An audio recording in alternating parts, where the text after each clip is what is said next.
are the Strange family. This is my dad, Joe Strange, and my mom, Cindy, and I'm Elise. My dad is currently working from home as an engineer, and my mom is a middle school PE teacher. And I'm also home from grad school. I'm about to finish up my first year getting my MSW from BCU.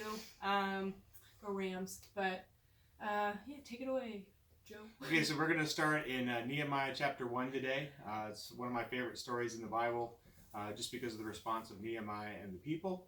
Nehemiah 1:1 says, "The words of Nehemiah, son of Hakaliah, in the month of Kislev, in the 20th year, while I was in the citadel of Susa, Hanani, one of my brothers, came from Judah with some other men, and I questioned them about the Jewish remnant that had survived the exile, and also about Jerusalem.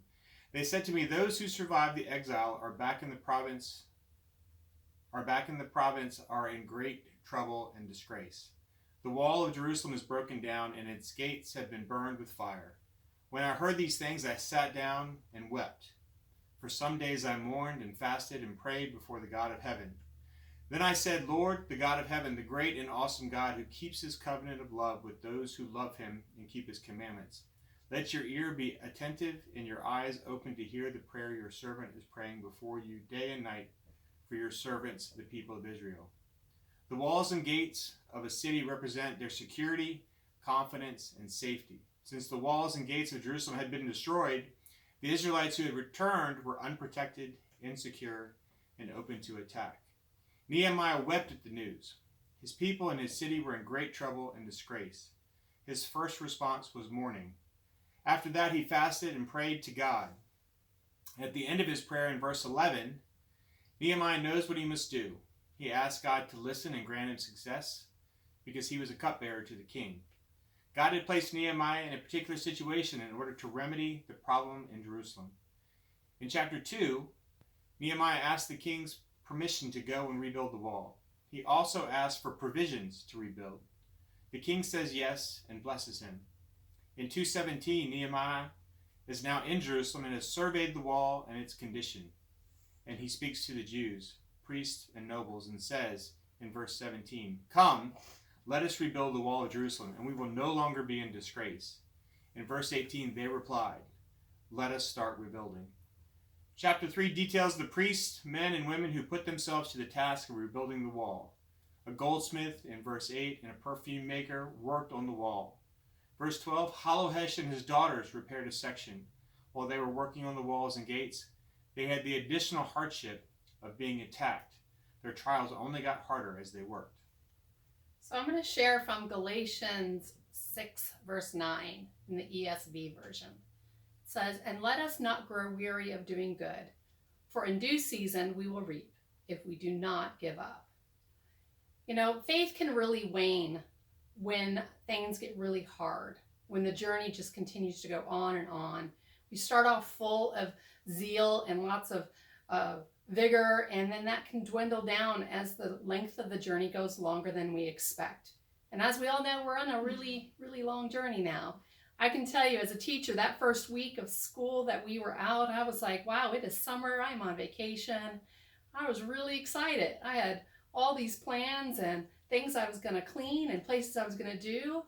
And a lot of that has started to change now that we're entering into our 4th week of this quarantine. And I can definitely speak from a place of dwindling faith sometimes as I hear so many hardships going on around the world, and different friends that I have that have friends that are experiencing things that are hard to hear, hard news, and it can definitely affect my faith. In Nehemiah chapter 4, verses 22 through 23 in the ESV version, it says, "I also said to the people at that time, let every man and his servant pass the night within Jerusalem, that they may be a guard for us by night and may labor by day. So neither I nor my brothers, nor my servants, nor the men of the guard who followed me, none of us took off our clothes, each kept his weapon at his right hand." You know, it's super important for me to continue to remember that, you know, there is an enemy out there, and I need to know who that enemy is and what that enemy looks like. The Israelites needed to understand who those people were that are going to be coming after them. And they knew they needed to stay guard. They couldn't just close their doors at 8 o'clock and go to bed and think everything was going to be safe. They had a continuous lookout to make sure that they were protected while the walls were still not in place. Nehemiah, he did have an enemy that he could see. And many of the enemies that I face are not that visible right now. But like Nehemiah, I have to tell myself that these enemies, whether they're seen or not seen, they're enemies. They're not enemies of mine, but they're more of enemies of God. And I serve a God that can be seen, and that I have a great overlooker. He's constantly looking out for me 24/7, and I can hold on to that faith knowing no matter what's going on outside of these doors, outside of my quarantine home, that he's watching out for me. My faith can be strong in knowing he's not leaving me unprotected. The virus, it's not my enemy. Hoarders, they're not my enemy, and I'm struggling with that, but they're not my enemies. I'm tired of worrying about if I'm going to have enough groceries to make it through. I have plenty, but there's this thing in me that's really struggling with the whole grocery store thing. But it's Satan. He's the enemy, and he desires to divide, and he desires to conquer, and he can intimidate, but he can't overthrow. He can talk a really big talk, but he cannot intercept the prayers that are being delivered to my God by me and by the people that are close to me and the people that love me. My opponent, he will be the voice that's contrary to the voice of God. That's when I'll know who my enemy is. And that's where my prayers need to really stand fast, is against that voice, the one that is not God's. In the end, Nehemiah and the people of Israel built the wall in 52 days. They didn't know how long it would take when they started. They couldn't see all of the obstacles that would come, but they kept on working. They worked together and had each other's back along the way. This story parallels so much of what we are facing as a church, a nation, and the world. Our security in normal things has been stripped away. Our confidence has been weakened as we've been asked to social distance, and those that are at higher risk have to be concerned for their lives. Safety is gone. In one swift blow, our walls and gates are destroyed. Our response, like Nehemiah, has been one of mourning, fasting, and praying. What's to come? We must rebuild. God has prepared each of us with jobs, gifts, and attributes to rebuild a section of the wall, to rebuild gates, and put doors back in place. Our troubles have also increased. The suggestion to stay at home was going to be only a week. Within a couple of days, that went to 2 weeks. And now we are being told that this may last a couple of months, and staying at home is no longer a suggestion, but a command from our governor. These changes influence our families and relationships. These circumstances are unprecedented in our lifetime.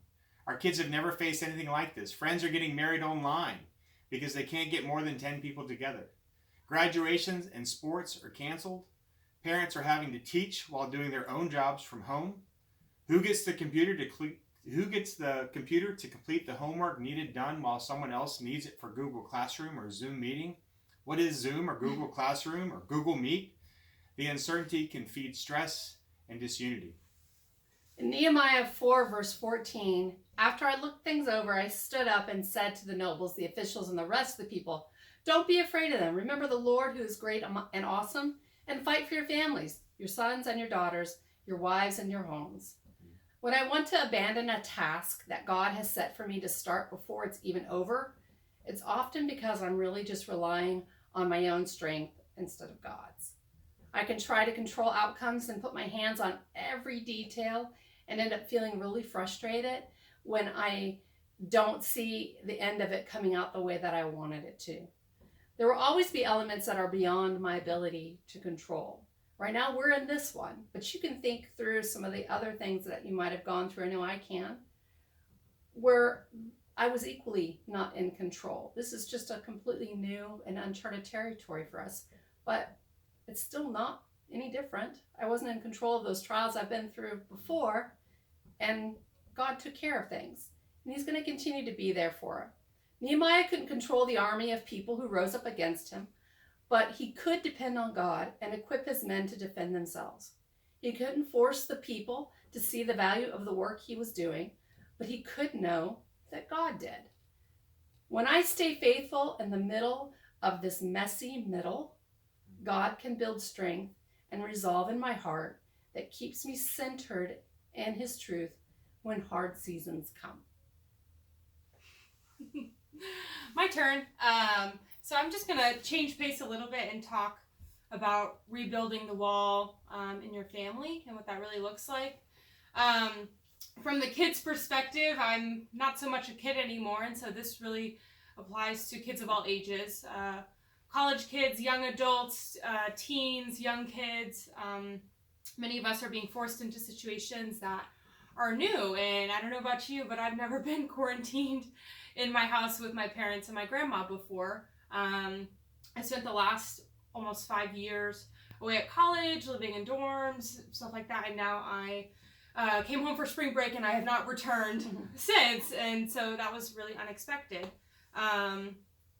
And so what's it really going to look like for you to help your parents rebuild the wall and rebuild the church and rebuild support for other people? It looks a lot different right now than it did when I would come home for winter break, or for teens coming home after school, and even for young kids to really support your families and contribute in the home. It looks very different for me right now than it ever has before. I've never been a student full-time. Being home, and both my parents are home, and we're trying to all learn how to contribute. And so teens and college students, if you are home right now and you are quarantined, really look for ways to contribute, sacrifice, and make the time. I know that it's just all very new. And young kids, if you are listening to this, more than ever, find ways to honor your parents. They really need you right now. They need your support. This is new for them. They are working from home. Maybe they've already been working from home. Who knows? But for the first time, you're probably home as well, and you have an opportunity to really show them that you love them and that you want to obey them and that you want to support them and love them.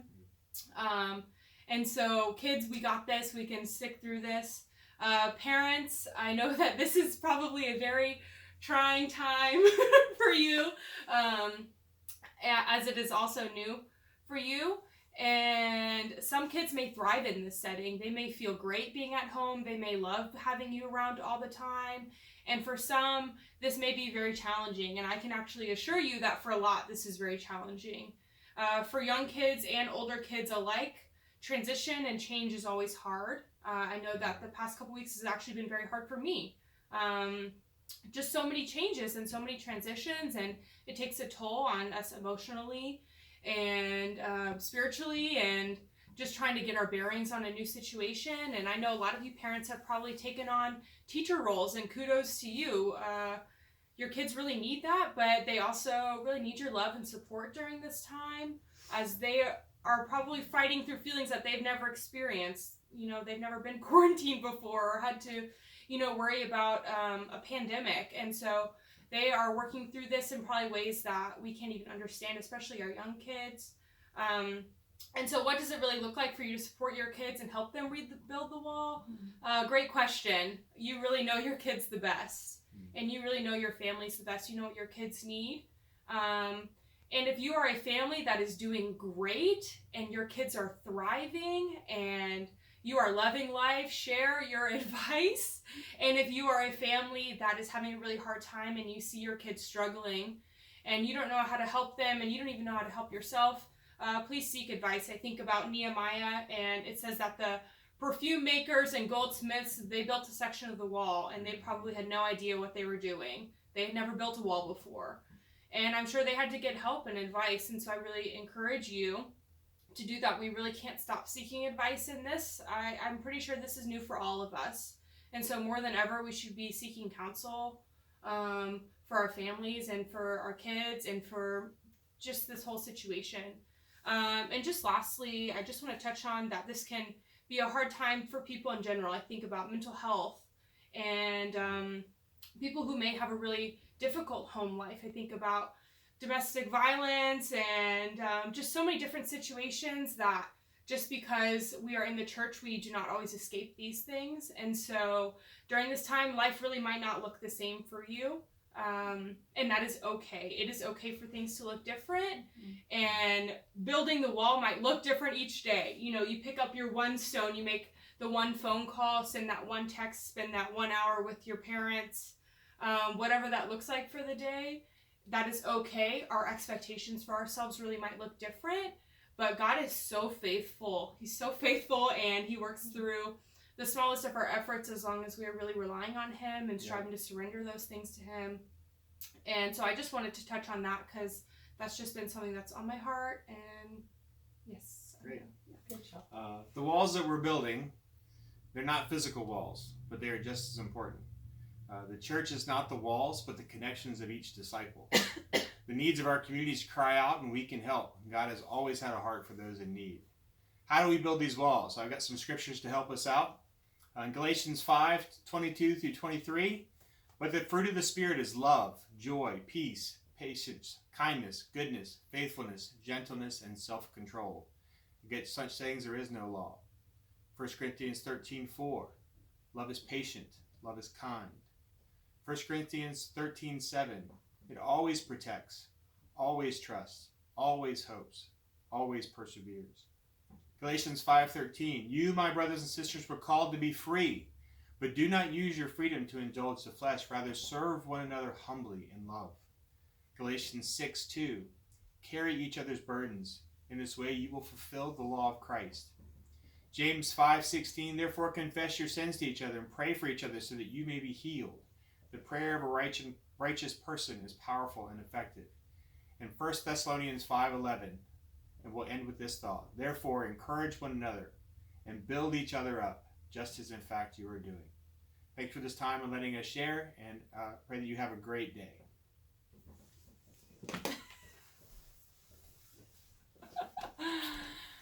So that was our practice.